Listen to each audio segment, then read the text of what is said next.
Hello, Spectrum Women. It is I, Becca Lory Hector, here, back with the next Asking Spectrum Women for September. I know I have been MIA for July and August, but I needed some time off and I was feeling a little spoonless and I had a whole bunch of other transitions to do in my own personal life.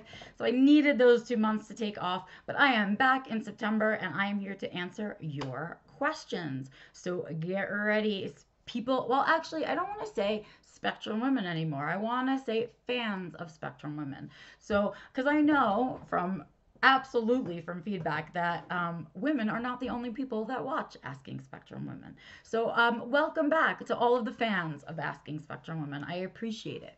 I have some questions today that I'm going to attempt to answer to the best of my ability, and I hope that some other folks, besides those who've asked it, get some information that they need. So let's get started right away. Here we go. First question. I'm fairly new to finding out I'm autistic. I'm not sure I would have found out if I did not have an autistic child.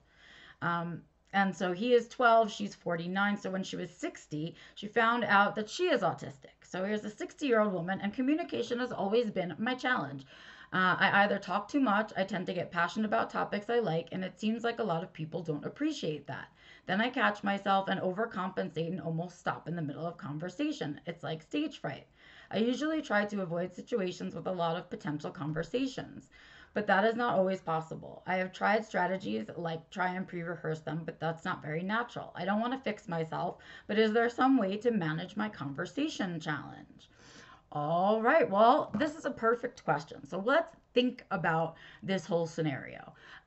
There is this weird gray, totally neurotypical thing that happens in social situations where there is the set topics you're allowed to talk about in certain conversations, the amount of time and engagement you should spend on each topic, and none of these rules are ever told to us. They are never, we are supposed to glean them in that very neurotypical way where folks kind of manage through and understand the gray areas of socialness.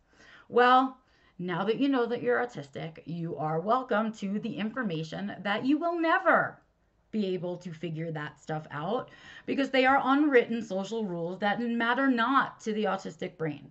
Okay? They are social rules that we as autistics don't care about, but since the majority of the world, the majority of society is neurotypical, the neurotypical rules are the ones that get forward focus, right? So neurotypical settings where information isn't told but gleaned, where people learn things somehow magically, I don't know. And the truth of that is most people don't know, and they're just taking guesses just like we are.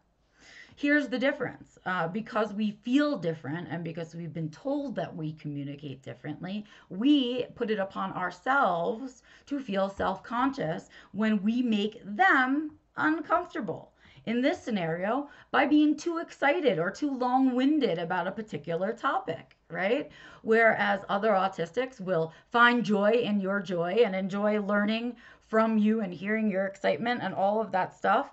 Neurotypicals, not so much. They are very self focused. So they want to talk about the things they care about, the things they find interesting, to the extent and length that they have determined, which they do not share freely, right?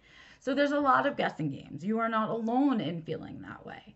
What I want to tell you is that those aren't the only conversations out there to be had.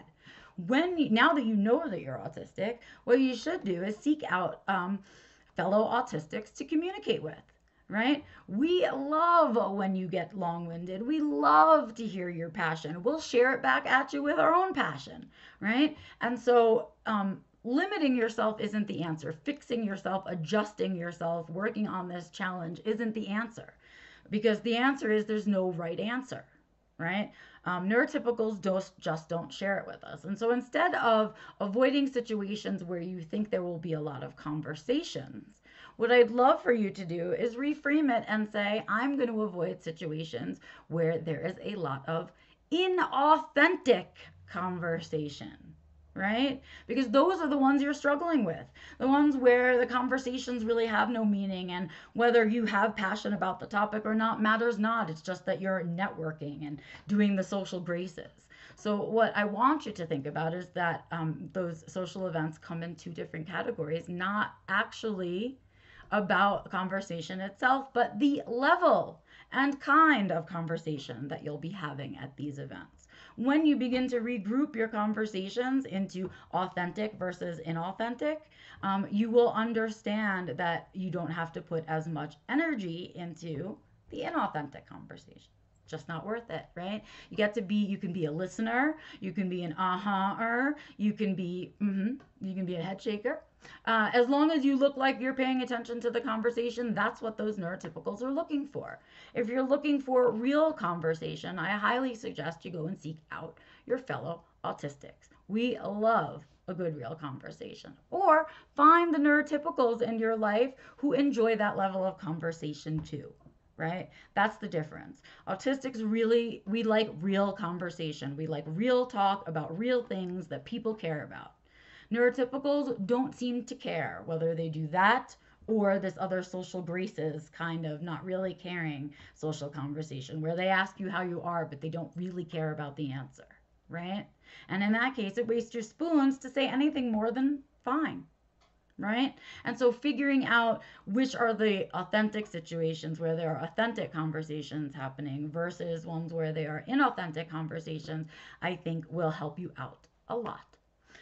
If that's not helpful to you and you think you need a different answer, you have a more specific questioner, please feel free to email me at info@beccalory.com. And maybe I missed the question and I can kind of recalculate and give you some other resources. So that is question 1. Good one. I like that one. Question. With a later in life diagnosis, what was one or a few things that made you think you were autistic and seek a diagnosis? Please don't answer my child was diagnosed. I have no children. That would not be a good example to me. Okay, so helpful, right? What were some of the things or one of the few things, couple, that made you think you were autistic and seek a diagnosis? Okay. Here are the things that I felt deeply that clued me in. I felt deeply like I was an alien on another planet. I felt deeply like there was nobody else like me out there.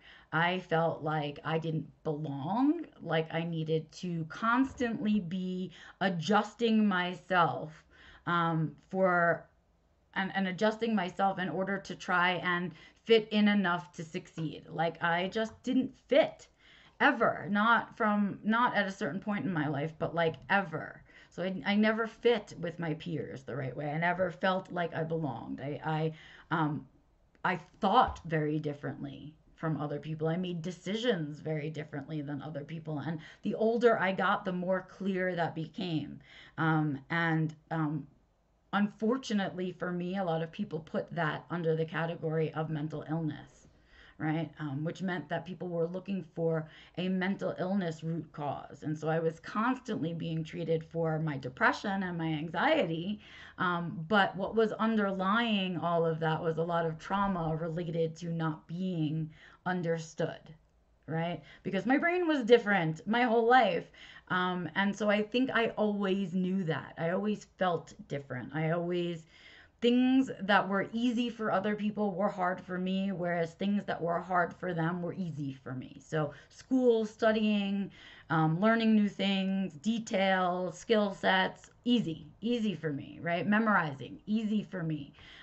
Figuring out what the right outfit is to wear somewhere, not easy for me. Figuring out what I can talk about, what I can't talk about in certain places. Not easy for me, right?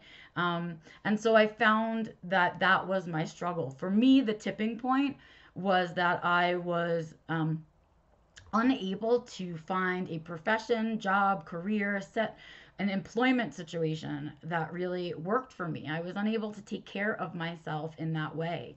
And I had reached a point of feeling suicidal. I had reached a burnout point. And for me, that was really a red flag that something wasn't right. But figuring out what that not right thing was, and putting the finger on it being autism, for me was luck. For me, that was just circumstance and luck, and where I ended up looking and what I ended up seeing when I went looking, right? So my clues had been lifetime. My clues had been struggles and challenges that I had had. They were really the same struggles and challenges, but the situations were always different. And somehow, as I got older, they became more complicated, and it got put off into something else and called other things, but it was really the same struggles over and over and over again. And a lot of them laid in a place of, this is the box that society has created for you and you don't fit in there. So I highly recommend, if you are questioning and you think any of the things that I talked about or other things that are your own, maybe you're struggling with talking and having conversation in public, maybe you're struggling with your relationships, maybe it's something else, right? But whatever it is, the one book that I recommend to everybody, and Cynthia Kim, I wish to death you knew how many times I recommended this book. But it is called I Think I Might Be Autistic by Cynthia Kim. I think it's less than 100 pages. It's a really short book, and it gets right to the heart of it. And if you read it and you're still questioning at the end, then it's time to go get a diagnosis. So it's called I Think I Might Be Autistic. It is by Cynthia Kim, who is also autistic, and I highly recommend that you read it. I think that it will help clarify for you what things might fit into that category and help out a lot. Because the truth is, we all have our own brand of autism, and it looks different for all of us. And so blah, blah, blah, blah. It's important that you know for you and that you follow a diagnostic process that works for you and just you. But this book will help clarify that a ton, I promise. Okay, moving on. Next question. How can we do better at networking so that those of us who have not been properly diagnosed yet can actually find somebody who is good at diagnosing adult women? The reason I worry about this is that I cannot get all the services I need at school because I don't have a proper diagnosis. The little bit that they'd allowed me to do in the blah, blah, blah. Okay, so this is a question about seeking diagnosis, and this is a question about how to find the right professional. And what I want to tell you right now is that it's semi-bleak out there. We don't have professionals that are, we don't have a lot of professionals that are up for and trained for diagnosing autism in adulthood. Diagnosing autism in women, more specifically, is even more of a needle in a haystack. So you're right to be asking, and that would be the advice that I would tell you, is in groups that you are a part of that are local to you, start asking, where did people get diagnosed? Who did they go to? Who do they trust? Because that's how you're going to find that person. What you're looking for in that professional is somebody who is open-minded, someone who is forward-thinking, somebody who continued to get continuing education after their training, right? Who did continued training, who has stayed active in that training process. And that's because, very importantly, those people have stayed up to date with information as it comes out, and new testing and new things they should be looking for. Somebody who has gotten their training and got their degree and has not continued to do education in the field of autism and neurodiversity is going to miss you, right? So what you need is someone with the experience and the knowledge of current events in the autism and neurodiversity community, which to me also means a little bit of bias. You don't want to go to a professional who's too old. If they're too old, what they learned is gone and past, especially if they haven't stayed current and educating themselves. They haven't stayed reading the journals and reading the research and active in the communities. And so that's what I say to you. Somebody who is younger, is newer to the profession, and has learned and is still involved and passionate about what is current. That's what you're looking for. If you need a specific recommendation for a specific location, please email me at info@beccalory.com. I will do my best to give you a recommendation in your area or send you to someone who has one, because that's what it is. Right now it's word of mouth, and that's what we need. There is no regulatory body following the professionals that work with autism, in particular autism in adulthood and evaluations in adulthood. So please reach out. Please ask in your groups. Please look for people who get multiple recommendations. That's the stuff that you're looking for. And then remember that who you are hiring, and I want you to understand this, you are hiring an evaluator. That's what you're doing. So if you don't like the evaluator or the way the evaluation process went, please find somebody else. You're not happy with the results. You didn't hire the right person. It's okay to go for multiple evaluations if you can afford it. And it's okay to interview your possible evaluator before sitting down for the evaluation. So please make sure you take control of the parts of the situation that you can, because there are parts and those are them. That is my best advice. Let's see. Next question, and I think it might be our last one. Can you talk about body image struggles and autism? I'm struggling terribly with body image, my size and shape, a year into recovery. Also 1 year since ASD diagnosis. Okay, let's talk about that. I personally am somebody who struggles with body image. I think as autistic people, especially those of us who are living a life undiagnosed for the most part, struggle with body image because part of masking properly is making the package look right. So if you are overweight, that's not acceptable in society. If you're too thin, it's a little more acceptable, but still people will look at you, right? If we're not dressing in the way that's acceptable, if we're not doing our hair in the way that's acceptable, all of that, right, are possibilities of things that set us apart to be different. And so we try very hard in that masking period to not be different. And that means trying to fit into what society's standards of body image are. There is something very closely linked to a lot of this thinking, which is called body dysmorphia disorder. If you're somebody who truly is disordered in your thinking about the way that your body is, the way you see your body, that is a separate issue and can be a co-occurring condition to the autism. So separately, right, we also have a lot of commonalities with folks that struggle with eating disorders. We see disordered eating and disordered body image when we feel out of control of those things, and we seek to change that and take control over that piece because it's the one piece that we actually feel we can control. So understanding that there's a bunch of things in a mix here about body image, that some that have to do with your autism and some that are very much not related to your autism, but may be co-occurring with it. So if you are struggling with body image a year later, it's because you're struggling with image, period, right? You're trying to digest and understand this new identity. What I find interesting is that both diagnoses came together at the same time. So talk about a real awakening for you, right?